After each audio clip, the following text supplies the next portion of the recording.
65세 이상의 황혼, 재혼, 한 해 5,700건 이상.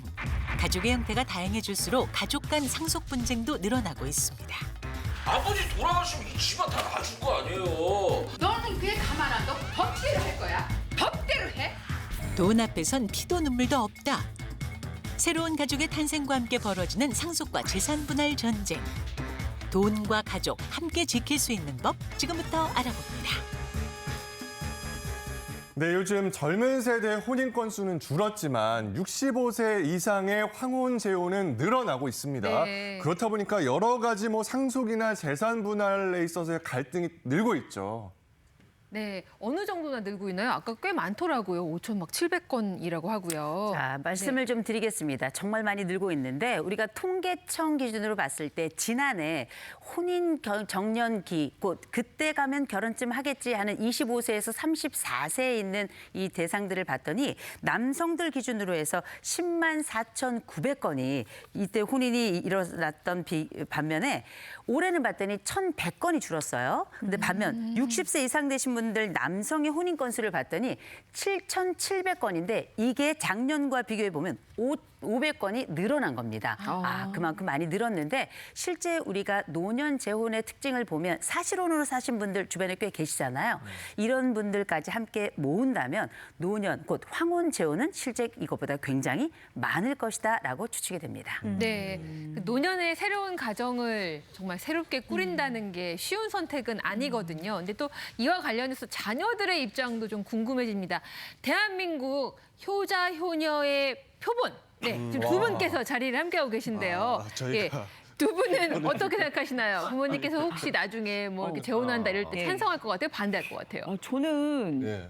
부모님이 원하시면 부모님의 네. 선택을 늘 존중할 마음으로 갖고 있는 효녀입니다. 다만 이제 뭐 상속 같은 거 뭐 이런 거는 좀 교통 정리를 미리 좀 잘 해주시고 선택을 잘 하시길 예, 바랍니다. 예. 뭐 저도 뭐 효자. 효자이지만 저는 무조건 반대입니다. 진짜요? 왜냐하면 자식이 한 번도 안 갔는데 부모님이 그래도 한번 갔잖아요. 자식이 한 번은 가고 갑자기 부모님이 한 번 더 가고 아이고야. 이렇게 해야지 두 번은 안 됩니다. 그렇군요. 네. 저희는 우리 양상국 씨의 사랑을 늘 응원하죠. 네, 계속해서 아니 지켜보면서 응원만 하지 말고 누구를 한 명 좀 소개를 해줘요. 열심히 응원하겠습니다. 우리도 무엇이든 소개팅 해가지고 네. 그죠? 이렇게 결혼 많이 할 수 있게 그런 예, 특집으로 한번 마련해도 좋겠어요. 네, 사랑을 찾을 수 있도록. 자, 그렇다면 우리 전문가적인 입장에서 이효선 교수님은 네. 어떻게 보세요? 사랑의 나이가 어디 있겠습니까? 저는 뭐 황혼재혼 전적으로 추천하고요. 혹시 기회가 된다면 저도 한 번쯤 그냥 하는 얘기입니다. 여보 사랑해. 네. 근데 생각해 보면 우리가 과거와 다르게 사회적 인식이 정말 많이 달라졌죠. 어디 그뿐인가요? 결혼 정보 업체들에서도 이런 황혼 재혼을 중심으로 정말 활발하게 이런저런 홍보들을 하고 있고요. 더 나아가서 우리 지금 보시는 것처럼 10명 중에 4명이 황혼, 이혼, 뭐 조론할 수 있다뿐만 아니라 재혼도 가능하다 이렇게 얘기들을 많이 하고 있거든요. 그만큼 과거에 보다 내 삶이 더 중요해졌을 뿐만 아니라 자녀들로부터도 좀 독립적으로 살아보고 싶다 이렇게 생각하시는 분들이 많은데 그냥 할 건 아니에요. 왜냐하면 여러 가지 황혼 이혼이나 황혼 재혼에 따른 여러 갈등들도 굉장히 많고요. 또 전원 자녀들 간의 여러 어려움도 있고 무엇보다 상속이나 유산, 재산 이런 것과 관련된 갈등이 워낙에 많아지고 있기 때문에 우리가 어떤 또 다른 선택을 할 때에도 정말 신중하게 해야 될 필요는 있을 겁니다. 그러니까 아무래도 재혼을 하다 보면 가족 구성원이 확 늘어나는 거기 때문에 네. 그 과정에서 뭐 재산 상속이라든지 이런 여러 가지 갈등이 더 많아지겠어요. 네, 그래서 실제로 저희가 상담을 이제 해보면은요, 재혼 과정에서 상속이 어떻게 이루어지는지, 상속 순위가 어떻게 이루어지는지 의외로 모르시는 분들이 많아서 오늘 내용이 좀 도움이 되실 것 같습니다. 일단 원칙을 먼저 설명을 드려볼게요. 네. 자, 재산 상속은요, 첫 번째는 유언입니다. 그럼 내가 원하는 사람에게 상속을 시키고 싶다면 그대로 법적으로 일단 유언에 의해서 상속이 이루어지는 게 첫 번째고요. 그 다음에 이제 유언이 없다면 법정 상속으로 넘어가야 됩니다. 그래서 민법은 어떻게 정하고 있냐면요. 저 표를 보면서 설명을 드릴게요. 자, 1순위는요. 자녀입니다. 그리고 배우자가 있으면 배우자가 공동으로 상속을 하고요. 자, 1순위가 없으면 2순위로 넘어갑니다. 이때 부모님으로 넘어가고요. 조부모님이 계신다면 조부모님도 상속 순위 대상이 되겠죠.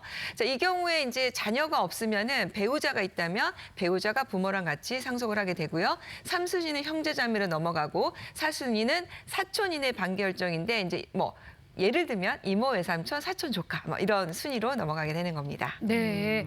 그런데 재혼으로 이제 된 새 자녀라면 네. 새 자녀는 상속을 받을 수 있는 건가요, 없는 건가요? 네, 재혼 과정을 조표로 한번 그려봤습니다. 보여주시겠어요? 자, 화면을 보면서 나상속 씨가 있고요. 나상속 씨가 이 결혼 씨와 재혼을 했습니다.